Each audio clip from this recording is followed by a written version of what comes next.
Hello everyone, welcome two aspirants campus. This is Richa. आज का जो हमारा टॉपिक है वो है national income accounting.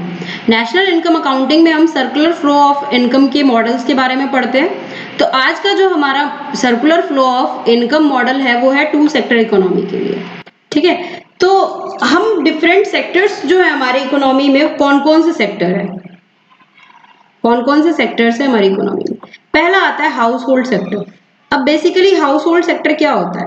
Micro economics में आपने पढ़ा था कंज्यूमर्स के बारे में, कंज्यूमर्स जो डिमांड करते हैं।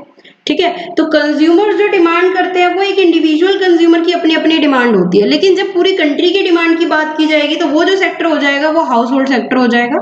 दूसरा सेक्टर होता है हमारा प्रोडक्शन वाला सेक्टर, जो प्रोड्यूस करता है, चीजों को बनाता है, मैन्युफैक्चर करता है, जैसे कि इंडस्ट्रीज। इंडस्ट्रीज क्या है? प्रोड्यूसिंग सेक्टर में आ जाएंगी। ठीक है, थर्ड जो सेक्टर है हमारा है गवर्नमेंट सेक्टर। गवर्नमेंट सेक्टर क्या करती है? सारे काम को देखती है। बैंकिंग सेक्टर वगैरह जो आ जाते हैं वो गवर्नमेंट सेक्टर में ही आ जाते हैं। जो भी फाइनेंशियल सेक्टर है वो सब गवर्नमेंट सेक्टर में आ जाते हैं।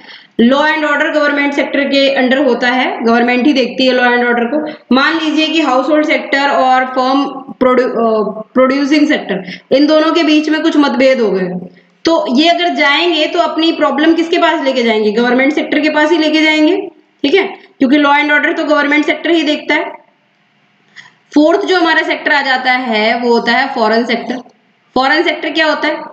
अपनी कंट्री से बाहर का जितना भी जिससे भी ट्रेडिंग वगैरह चल रहा है इंटरनेशनल लेवल पे, वो हमारा हो गया फॉरेन सेक्टर। ये तीनों अपनी कंट्री में होता है। हाउस होल्ड सेक्टर अपनी कंट्री का है, फर्म सेक्टर अपनी कंट्री में होता है, गवर्नमेंट सेक्टर अपनी कंट्री का होता है। ये तीनों एक कंट्री के हैं, तो अगर इन तीनों में अगर ट्रेडिंग होती है तो वो एक क्लोज्ड इकोनॉमी मानी जाएगी। जब तक उसमें फॉरेन सेक्टर इन्वॉल्व नहीं होगा तब तक वो इकोनॉमी जो रहेगी वो क्लोज्ड इकोनॉमी ही रहेगी।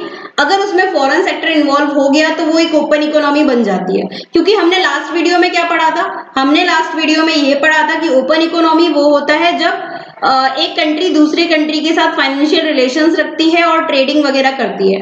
ठीक है, अगर वो कंट्री अगर अपने अंदर ही अंदर कोई भी ट्रेडिंग कर रही है तो वो ओपन इकोनॉमी नहीं होगी, वो क्लोज्ड इकोनॉमी होगी, जो कि हमने लास्ट वीडियो में भी देखा था। ठीक है, तो हाउस होल्ड सेक्टर क्या हो गया?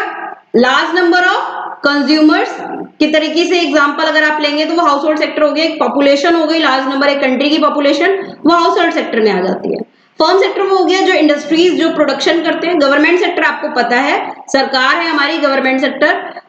सरकार का नाम लेते ही सबसे पहले हमारे दिमाग में आता है हमारा पार्लियामेंट। ठीक है, वो हो जाता है गवर्नमेंट सेक्टर, जहां पे लॉ एंड ऑर्डर बनते हैं, लॉज बनते हैं। तो अगर किसी के बीच में कोई भी मतभेद होते हैं तो वो गवर्नमेंट सेक्टर के पास जाता है। गवर्नमेंट सेक्टर मदद करता है, टैक्स वगैरह का जो सारा काम धाम है वो गवर्नमेंट सेक्टर ही देखता है। फॉरेन सेक्टर क्या करता है? फॉरेन सेक्टर इकोनॉमी को और ज्यादा एक्सटेंड करने में हेल्प करता है। जैसे एक कंट्री दूसरी कंट्री के साथ ट्रेड करेगी तो उसमें फॉरेन सेक्टर इन्वॉल्व हो जाएगा। ठीक है, अब बात करते हैं सर्कुलर फ्लो ऑफ इनकम। इसका मतलब क्या है? सर्कुलर फ्लो ऑफ इनकम हम किसकी बात कर रहे हैं? सर्कुलर का मतलब आपको आपके दिमाग में सबसे पहले आया होगा एक सर्कल। सर्कुलर का मतलब एक सर्कल आया होगा आपके दिमाग में। इनकम का सर्कली तरीके से फ्लो होना, यानी कि घूम फिर के इनकम एक दूसरे के पास आना, ये इसको दे रहा है, ये और वापस ये इसी को दे रहा है। तो एक तरीके से इनकम जब घूम फिर के आती जाती है तो उसको हम सर्कुलर फ्लो ऑफ इनकम कह सकते हैं। ठीक है, इसका मतलब क्या है? Circular flow means flow of goods and services. ठीक है, गुड्स एंड सर्विसेज का फ्लो, इनकम का, एक्सपेंडिचर का, किसके बीच में? Among different sector of economy.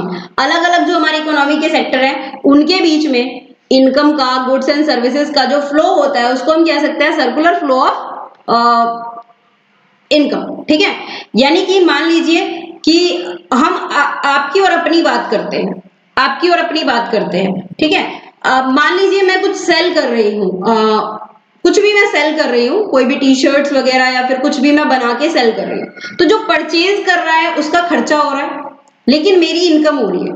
तो मैं उसको क्या दे रही हूँ? गुड्स एंड सर्विसेज दे रही हूँ, वो मेरे को क्या दे रहे हैं? पेमेंट दे रहे हैं, यानी कि मेरे को इनकम हो रही है। ठीक है, तो क्या हो रहा है? मेरे और उनके बीच में मनी का फ्लो हो रहा है। अगर अब इसके बदले क्या होता है, वो मुझे कुछ देते हैं और मैं उनको पे करती हूँ, तो ये क्या हो गया? मेरी इनकम उनके पास, उनकी इनकम मेरे पास। ठीक है, तो यहां पे क्या हो जाता है? सर्कुलर फ्लो फ्लो हो जाता है, दो सेक्टर्स के, दो लोगों के बीच में यहाँ पे सर्कुलर फ्लो हो जाता है। ठीक है, तो इसी तरीके से इकोनॉमी में भी होता है। अभी हम इसको और अच्छे तरीके से समझेंगे। तो फर्स्ट है हमारा है हाउस होल्ड और प्रोड्यूसिंग सेक्टर। अब एक सेक्टर जिसमें दोनों इन्वॉल्व है, इकोनॉमी में हाउस होल्ड इन्वॉल्व है, प्रोड्यूसिंग सेक्टर इन्वॉल्व है, तो इसको हम कहेंगे टू सेक्टर इकोनॉमी, क्योंकि यहाँ पे दो सेक्टर्स इन्वॉल्व है, तो इसको हम कहेंगे टू सेक्टर इकोनॉमी मॉडल। और ये क्या हो जाता है, प्राइवेट क्लोज्ड इकोनॉमी मॉडल, क्योंकि यहाँ पे गवर्नमेंट इन्वॉल्व नहीं है, तो इसीलिए क्लोज्ड इकोनॉमी क्यों हो गया, क्योंकि यहाँ पे फॉरेन सेक्टर इन्वॉल्व नहीं है। फॉरेन सेक्टर अगर इन्वॉल्व होता तो ये एक ओपन इकोनॉमी मॉडल होता। ठीक है, मैंने क्या कहा, फॉरेन सेक्टर अगर इन्वॉल्व होता तो ये ओपन इकोनॉमी मॉडल होता। क्यों, क्योंकि फॉरेन से जैसे ही हमारे ट्रेडिंग एंड रिलेशन स्टार्ट होते हैं एक कंट्री के दूसरी कंट्री के, वो जो इकोनॉमी होती है वो ओपन हो जाती है। ठीक है, दूसरी कंट्रीज के लिए ओपन हो जाती है, तो वो ओपन इकोनॉमी मॉडल। अगर एक कंट्री के अंदर ही अंदर अगर प्रोडक्शन चल रहा है और सेलिंग चल रही है, बाय और सेल, यानी कि सेल और परचेज चल रहा है, तो वो एक क्लोज्ड इकोनॉमी मॉडल हो गया। अब सेकंड जो हमारा आता है वो है हमारा हाउस होल्ड, प्रोड्यूसिंग सेक्टर और गवर्नमेंट सेक्टर। अगर ये तीनों सेक्टर इन्वॉल्व होते हैं तो इसको हम कहेंगे थ्री सेक्टर मॉडल। लेकिन ये भी क्या है, क्लोज्ड इकोनॉमी मॉडल है। क्लोज्ड इकोनॉमी क्यों है, अभी हमने डिस्कस किया इस बात पे। थर्ड जो है हमारा पॉइंट है हाउस होल्ड और producing sector plus government sector plus foreign sector. अब यहाँ पे फॉरेन सेक्टर आ गया, जैसे ही फॉरेन सेक्टर आया ये जो मॉडल हो गया ये ओपन इकोनॉमी मॉडल हो गया, सिंपल, और ये फोर सेक्टर मॉडल हो गया। तो यहाँ पे हम अभी टू सेक्टर मॉडल को डिस्कस कर रहे हैं। किसको डिस्कस कर रहे हैं, टू सेक्टर मॉडल को डिस्कस कर रहे हैं। ठीक है, टू सेक्टर मॉडल, उसके बाद हम थ्री सेक्टर मॉडल और उसके बाद हम फोर सेक्टर मॉडल को डिस्कस करेंगे। अब सिंपल सी बात है, यहाँ पे टू सेक्टर मॉडल में हाउस होल्ड है, फर्म है, ये दो अलग अलग सेक्टर्स है। ठीक है, अब जो फर्म को लेबर चाहिए, लैंड चाहिए, लेबर चाहिए, कैपिटल चाहिए, एंटरप्रेन्योर्स चाहिए, जो भी चाहिए, ये कहां से लेगा, मार्केट से, हाउस होल्ड से लेगा। ये किससे लेगा, हाउस होल्ड से लेगा।